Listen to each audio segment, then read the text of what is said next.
My manager threatened to demote me. I just smiled and said, "Good, because the second you hand me that paper, this company owes me 8 figures." Then I dialed the bank on speaker, and the room went dead quiet. "Hey, Reddit. I'm Ethan, 35 male, contracts and compliance lead at a drone logistics company called Vantage Aero. If that job title sounds boring, you're absolutely right. It is boring, and that's kind of the whole point of this story. I'm getting ahead of myself. Quick context for you. I grew up in a house where reading the fine print wasn't a personality quirk. It was survival. My dad worked loading docks for 22 years until his heart gave out on a Sunday morning 4 years ago. My mom ran the cafeteria at an elementary school until her knees couldn't take it anymore. They taught me 2 things worth remembering. Nobody's coming to save you, and always know what you're signing. Since Dad passed, I send my mom $600 a month, cover her prescriptions, and field weekly calls from my younger brother Corey, who treats my checking account like a suggestion box. I've got a mortgage, a truck with 160,000 miles on it, and zero margin for doing anything reckless. So when I tell you I played this whole situation patient and calm, understand that it wasn't because I'm some enlightened stoic. It's because I literally could not afford to be stupid. The demotion letter was printed on Vantage Aero letterhead. Crisp white stock. Official font. Somebody even used the premium card paper, which I thought was a nice touch. Premium card stock for a demotion is the most Vantage expense I've ever seen. Imagine the scene. Conference room B, Wednesday morning, 10 a.m. 4 people sat across from me like a sentencing panel. Russ Collier, my direct manager, held down the head of the table wearing a slim-fit suit. To his left, Bryn Kessler from HR clutched a manila folder thick enough to be a problem. She had that practiced look of corporate sympathy, the one they must teach in HR certification courses, right between exit interview techniques and how to fire someone without blinking. Warren Gale, our CFO, leaned back in his chair, scrolling his phone like this entire meeting was a mild inconvenience between golf holes. And Elliot Marsh, the in-house lawyer, sat at the end looking like he'd rather be literally anywhere else on the planet. "Ethan, we've asked you here to discuss your role going forward," Russ started, tilting his head with fake concern. "There have been some issues. Collaboration, cultural alignment, peer feedback." I said nothing. Let him cook. Bryn slid the paper across the table with 2 fingers. "Effective immediately, you're being reassigned to junior compliance analyst. You'll report to Kevin Loomis on the 2nd floor. Your executive system access will be adjusted accordingly." Kevin Loomis, 27 years old, 9 months at the company. Still asked people where the supply closet was. Couldn't find a vendor contract with a flashlight and a map. That was who they wanted me reporting to. They didn't want to fire me outright because that creates documentation. Corporate loves consequences as long as they come without paperwork. A demotion this insulting was designed to make me walk on my own. Warren didn't even look up from his phone. I read the letter once. Then I did something that clearly wasn't in their playbook. I smiled. Not a big smile. Just enough to make Russ shift in his seat. "Before I sign anything," I said, reaching into my bag, "you should probably look at this." I placed a cream-colored envelope on the table. Thick paper. The Summit National Trust watermark was visible even under the fluorescent lights. Elliot grabbed it first because lawyers physically cannot help themselves. He went pale as he scanned the first page. This is a deferred compensation trigger clause," he muttered, mostly to himself, "with the previous CEO's signature. Notarized," I added. "Filed with our trustee bank 3 years ago. Active." "What the heck is this?" Warren finally put his phone down. I leaned forward. "During the Kestrel acquisition, I negotiated an addendum to my retention agreement. Simple terms. If I file a formal report about executive fraud exceeding $5 million, and the company responds by demoting me, isolating me, or firing me before addressing the reported issue, my full deferred compensation releases immediately. $10.2 million. Held by Summit National Trust under irrevocable instructions. Meaning once the conditions are met, the trustee releases the funds automatically. No one at this table can stop it." Dead quiet. Russ's pen stopped moving. "That's ridiculous," Russ said. "Page 4, Section 3. Signed by Don Ashworth. Approved by the Comp Committee as part of the Kestrel retention package. Funded through the acquisition reserve." I pulled out my phone and dialed Summit National Trust. Put it on speaker. Set it in the middle of the table like I was daring them to say something. "Summit National Trust Fiduciary Services. This is Rebecca. Rebecca, this is Ethan Rowe. Account verification 7742. I need to confirm trigger status on the Vantage Aero deferred comp clause." Keys clicking on the other end. "Yes, Mr. Rowe. I show your anticipatory notice was received 48 hours ago, and your integrity report filing date is on record. Can you describe the current adverse action?" I looked directly at Russ. "I'm being demoted to junior analyst, effective immediately. in response to a formal integrity report I filed 10 days ago regarding executive fraud. The underlying issues are unresolved. Understood. We'll need the written adverse action notice uploaded to the case file for final verification, but based on your account documents, this meets the trigger conditions. Once we receive and confirm that documentation, disbursement of $10.2 million will process within 1 business day. No company approvals are required on our end. That's when Warren finally sat up straight. And that's when I knew every late night, every document I'd buried, every time I'd kept my mouth shut while they twisted the knife, all of it was about to pay off. But I should probably start from the beginning. So the phone call in conference room B didn't happen by accident. That moment was 3 years in the making. Let me take you back. Vantage Aero moves stuff with drones. High-value freight, medical supplies, organs for transplant, lab specimens, sensitive equipment.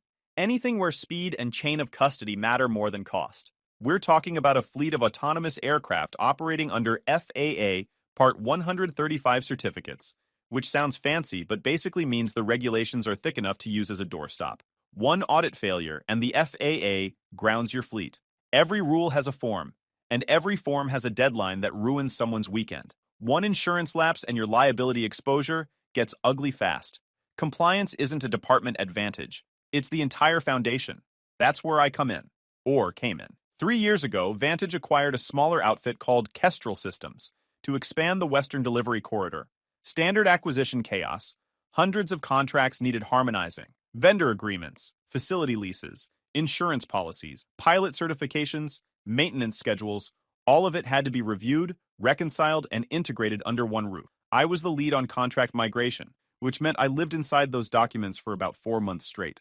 During the Kestrel integration, everything was moving fast, and everyone was overwhelmed. HR was drowning in onboarding. Legal was buried in regulatory filings. Finance was scrambling to reconcile 2 sets of books, which meant if you were paying attention, you could get a lot done without anyone looking over your shoulder.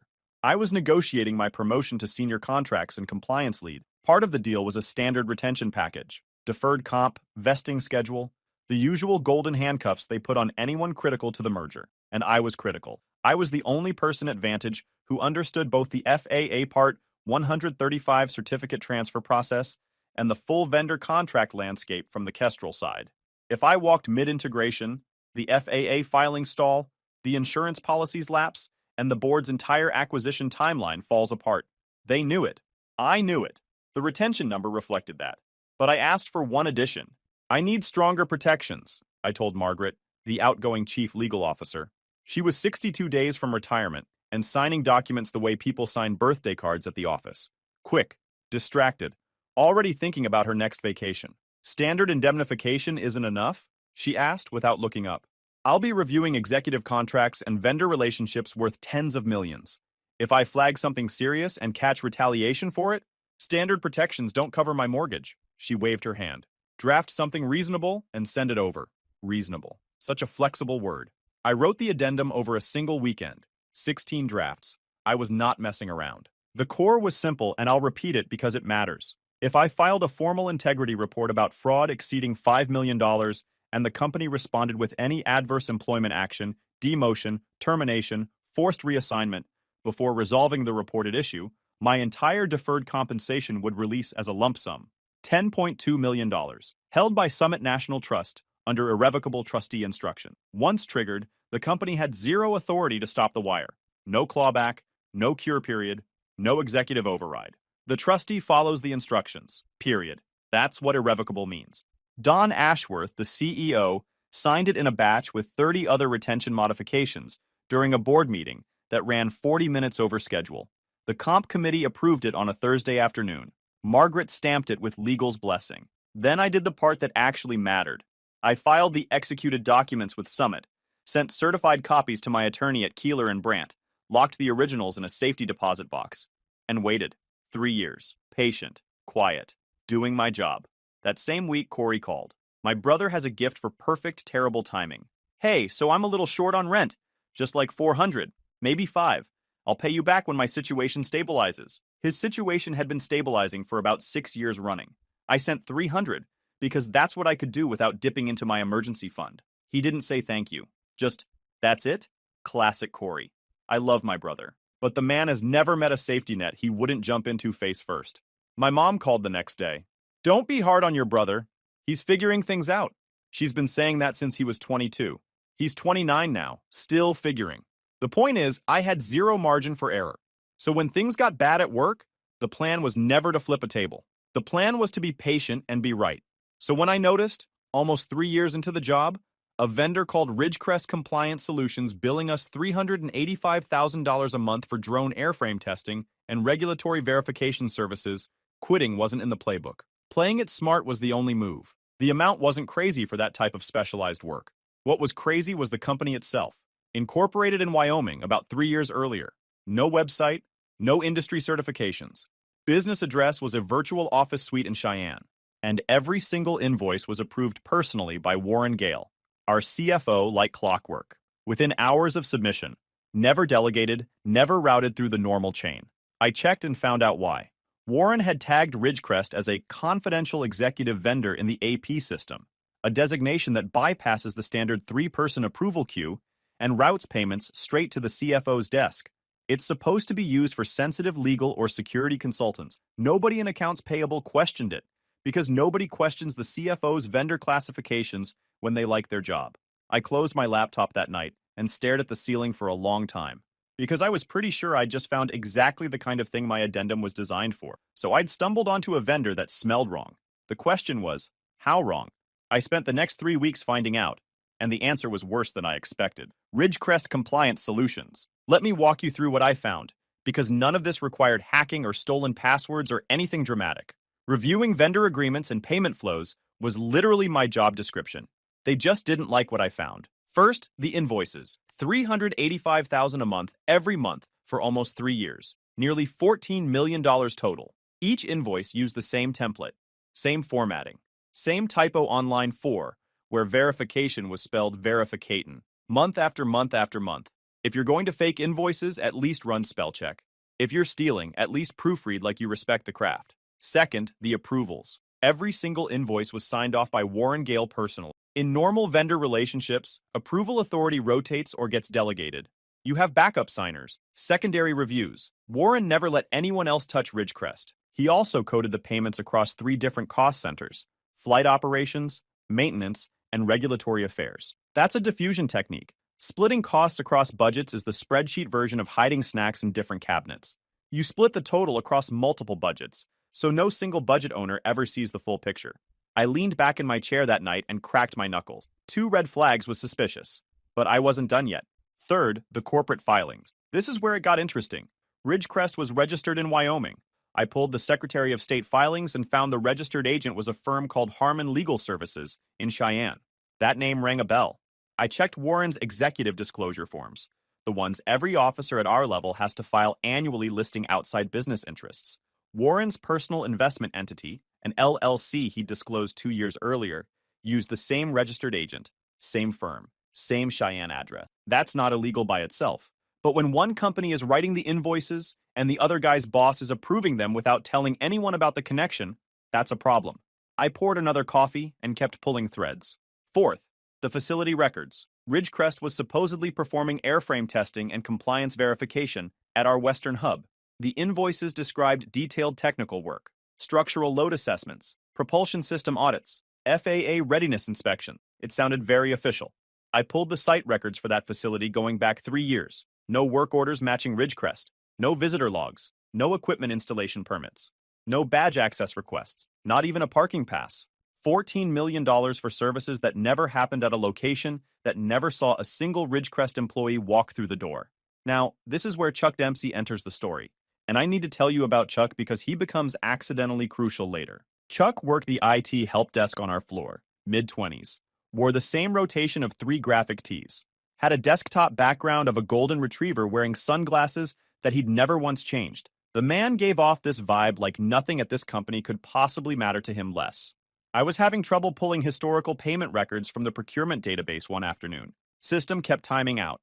I submitted a help desk ticket expecting the standard 3-day wait. Chuck showed up at my desk in 20 minutes, which was already suspicious because nothing in corporate IT happens that fast. Procurement portal?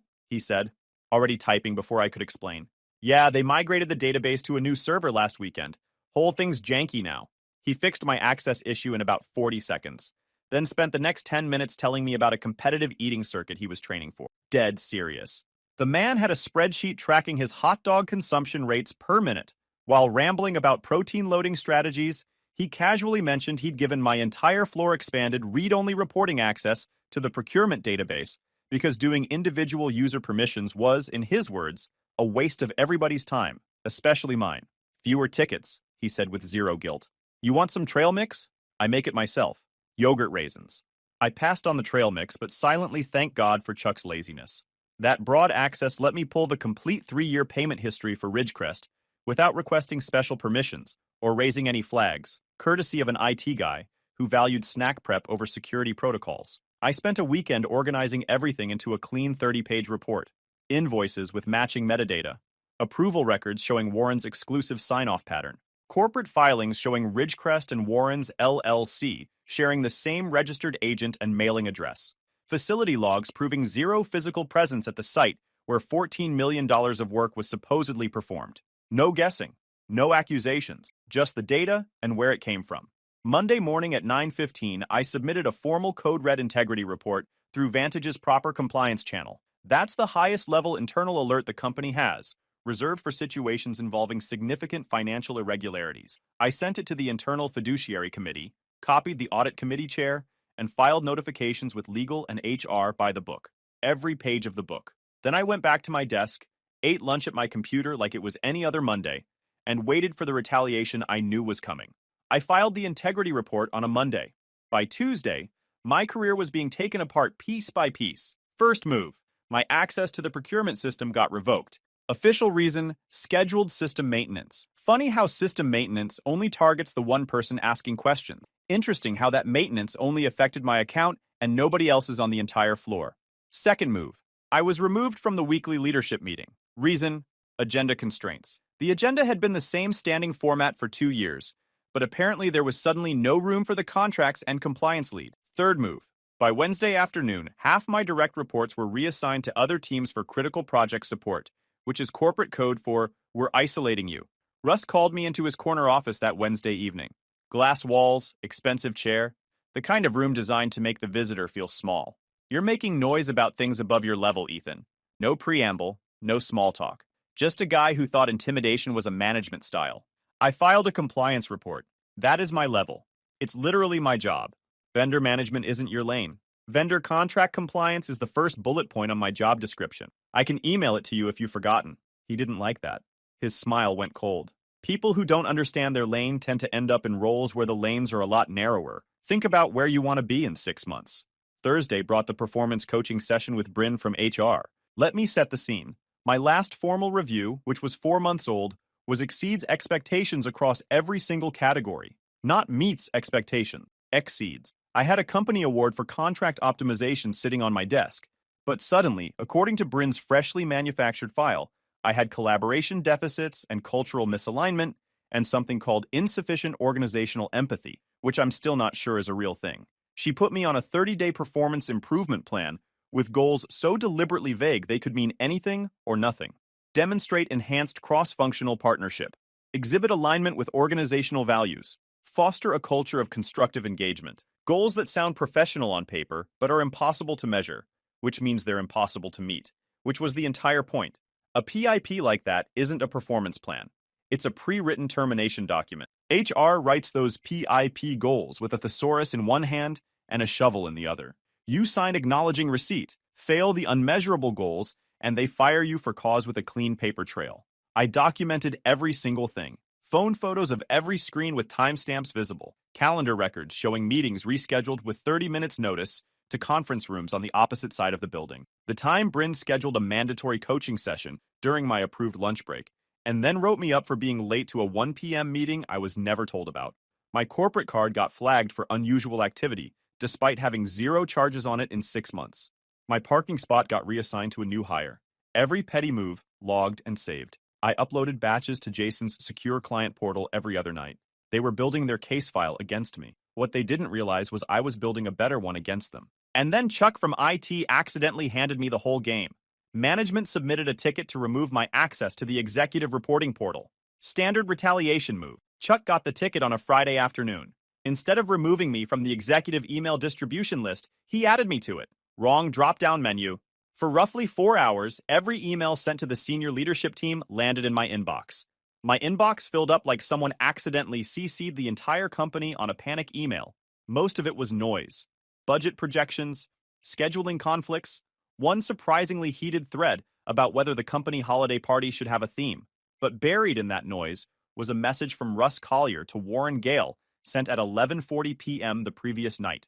Subject line, row situation. The body read, need him off the floor before the audit committee meets on the 15th. Handle it however you want, just make it clean and make it fast. Bryn is building the file. Straight from the manager's keyboard, I pulled out my phone, took 3 photos of the screen with the full email header and timestamp visible, and uploaded them straight to Jason's secure portal before I even stood up from my chair. Chuck realized his mistake about 3 hours later and showed up at my desk looking mildly annoyed at himself. Hey man, I think I messed up your permissions. Some drop-down thing. Are you getting weird executive emails? Nothing I can't handle, Chuck. Cool. My bad. These drop-down menus are garbage. You want some trail mix? I made a new batch. Extra cashews this time. He fixed the error and wandered off, completely unaware that he just handed me the single most important piece of evidence in this entire situation. I owe that man a lifetime supply of yogurt raisins. That Friday, Bryn scheduled what she called a final alignment conversation for the following Wednesday. Conference Room B, 10 a.m. 4 attendees, Russ, Bryn, Warren, Elliot. I knew exactly what that meeting was. They were going to present the demotion or offer termination and frame it as a mutual performance decision. My brother texted that weekend. Mom says you're stressed about work. Just keep your head down, bro. Don't make waves. That's your whole problem. You always got to make things complicated. I didn't reply. People who've never been in a real fight always have strong opinions about how to fight. After the retaliation kicked in, but before the Wednesday meeting, I had 5 days to get every piece in position. I'd been preparing for this for 3 years, but the final stretch still mattered. First call, Jason Keeler at Keeler and Brandt, my attorney. I'd been his client for 3 years, ever since I filed the original clause with Summit. He's the kind of guy who reads a contract the way a mechanic reads an engine. When I called and said it's happening, he didn't need a long explanation. I sat at my kitchen table with the phone on speaker, walking Jason through each piece. The Ridgecrest evidence, 14 million in fake invoices, the shared registered agent and mailing address connecting the shell company to Warren's personal LLC, the retaliation timeline from the past 2 weeks, Russ's email about getting me off the floor before the audit committee met, and the trigger clause sitting in escrow at Summit National Trust, ready to go. First things first, we send formal preservation notices, Jason said. Those are litigation hold letters, basically a legal notice telling Vantage they have to keep all relevant documents and communications. If they destroy anything after getting that letter, it's called spoliation, and judges take it very seriously. Nothing scares executives like a litigation hold that forces them to stop deleting their own texts.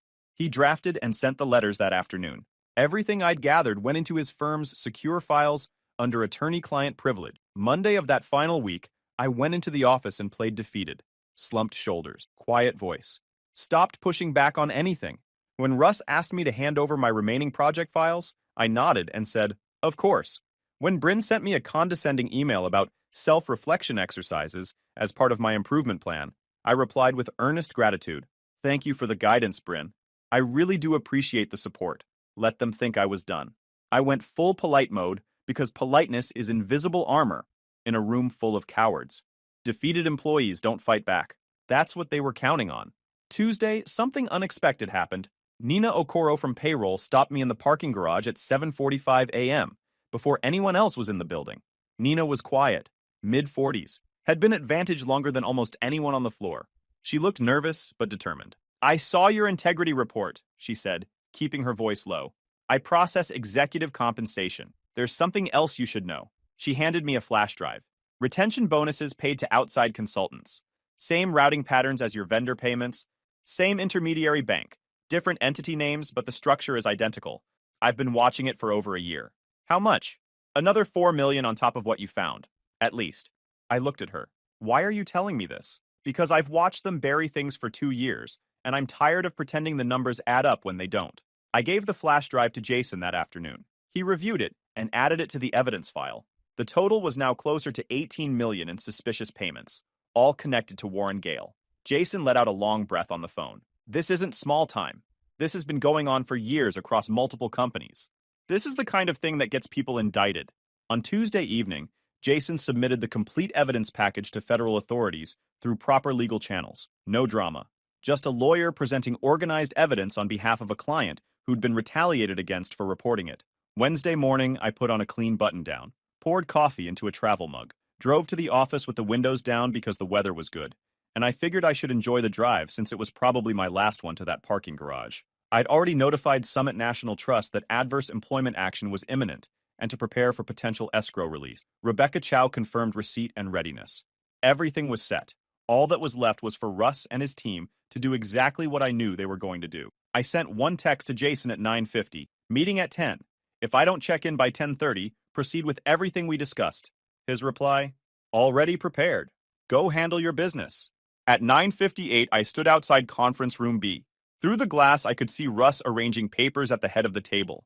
Bryn had her folder open with signature tabs sticking out. Warren scrolled his phone. Elliot stared at his legal pad.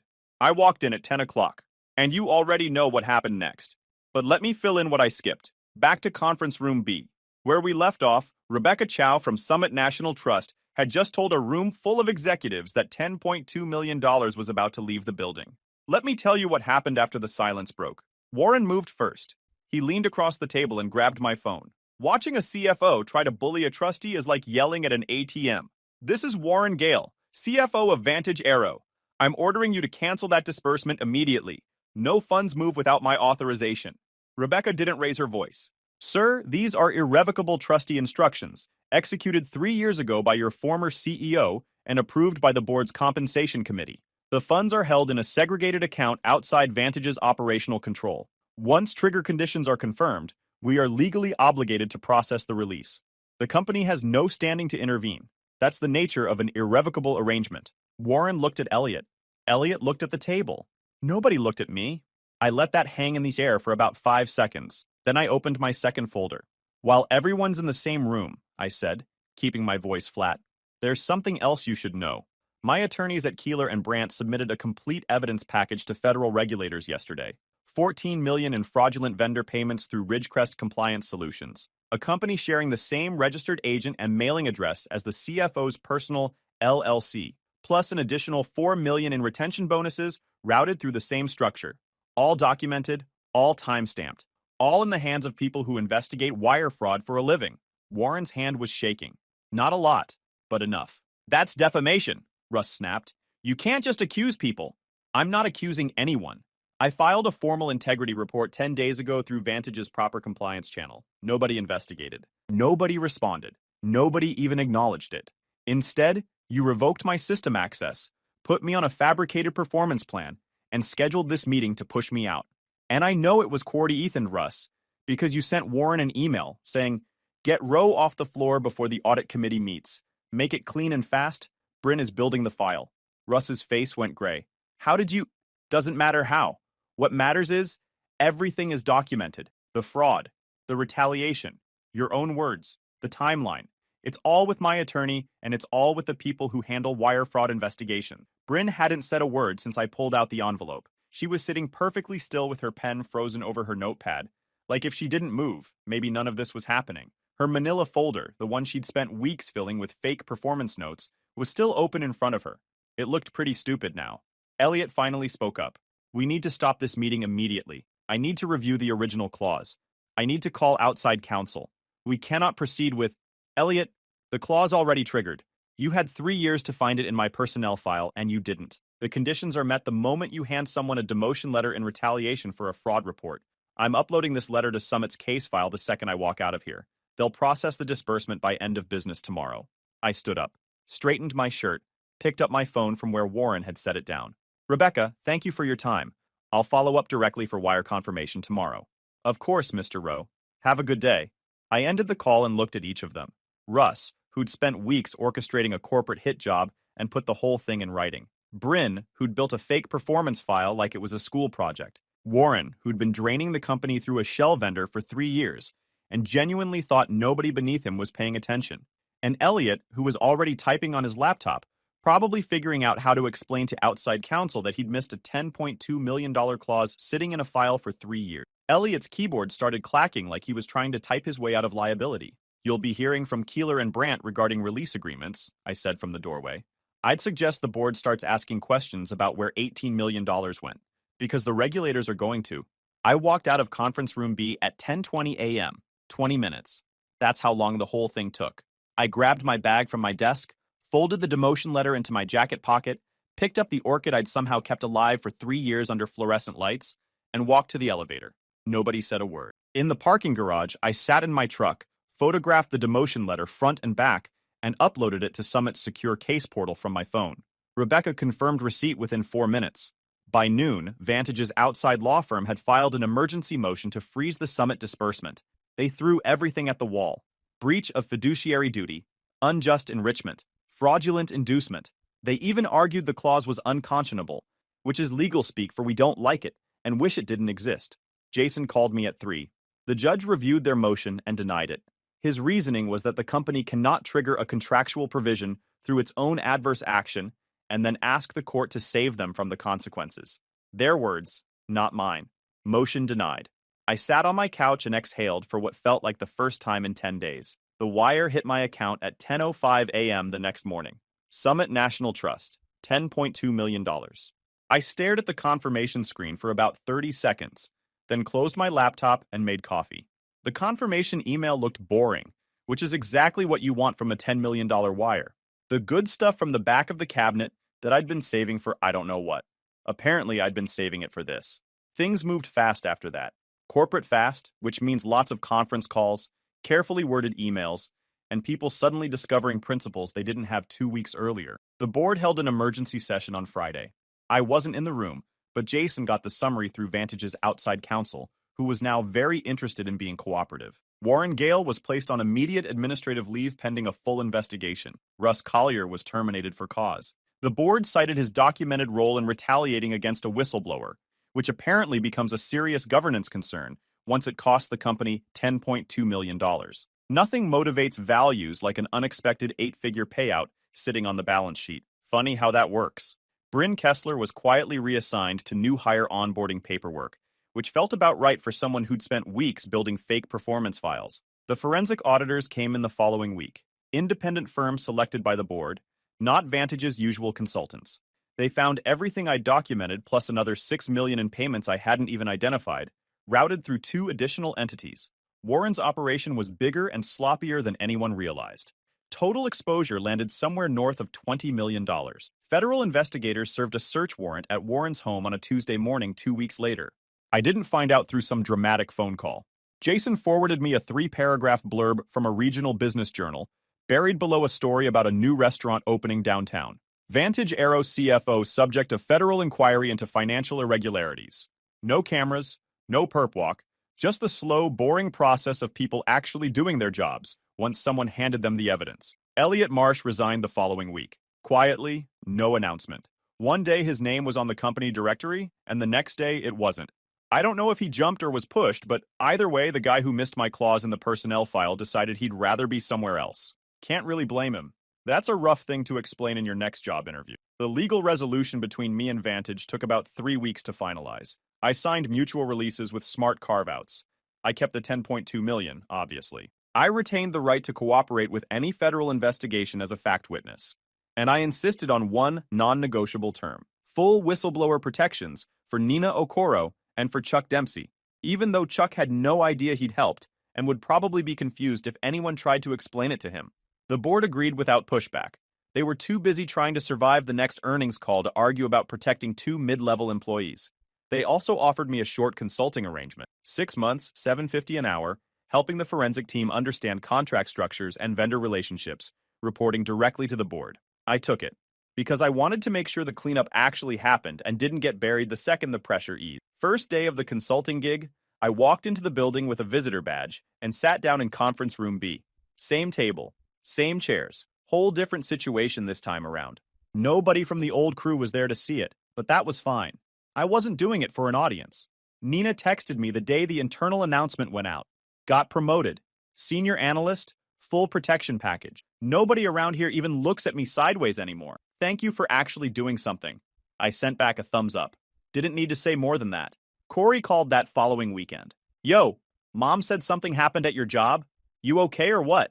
I'm good, Corey. Cool, cool. That's good. Hey, so actually, I'm a little short this month. Corey. Right. Yeah. Never mind. Glad you're good though, bro. I almost told him. Almost said, Corey, I don't have to worry about your rent requests for a very long time. But I didn't. Some conversations aren't worth having until the dust fully settles. And honestly, if I told Corey I had money, his rent would get a lot more expensive real quick. Some things never change. I sat on my porch that Sunday evening with a cup of coffee going cold in my hand. Quiet street. My truck in the driveway. My mom's number showing a missed call I'd return in the morning. They wanted me in the basement.